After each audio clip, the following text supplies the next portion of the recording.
Social justice for world women rights council national chairman doctor Koppula Vijay Kumar గారి ఆదేశానుసారము లోకేశ్వరం మండలంలోని పుష్పూర్ గ్రామంలో నాగమణి, శ్రావణి అనే ఇద్దరు అక్క చెల్లెళ్ళు అనాథ పిల్లలుగా మారారని, దిక్కుతోచని పరిస్థితిలో ఉన్నారని, వాళ్ళ తల్లిదండ్రులు అనారోగ్యంతో గతంలో కొద్ది రోజుల కిందట మరణించడం జరిగిందని, వాళ్ళు ఉన్నటువంటి పరిస్థితులలో వాళ్ళను ఆదుకోవాలని ఆదేశాలు ఇవ్వడంతో మా హ్యూమన్ రైట్స్ జిల్లా చైర్మన్ దత్తాత్రి ఠాగూర్ సింగ్, అదేవిధంగా ముదోల్ తాలూకా డైరెక్టర్ అయినటువంటి సాపపండర్ అనేటువంటి నేను ఒక దాతను వెతకగా శివాయి ముత్యం, తండ్రి పేరు రామ్దాస్, కుబీర్ గ్రామానికి చెందిన అతను, చాలా నిరుపేద కుటుంబానికి చెందినటువంటి వాడు.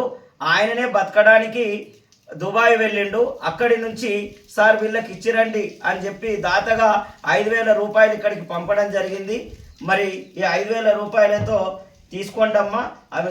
ఈ యొక్క కార్యక్రమానికి విచ్చేసినటువంటి ఉప సర్పంచ్ గారు సంగం నర్సయ్య గారికి, సాయికృష్ణ గారికి, వెంకటస్వామి గారికి అందరికీ కూడా తెలియజేస్తున్నాం.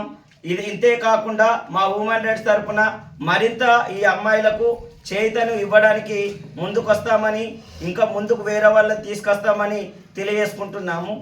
తీసుకుంటాం.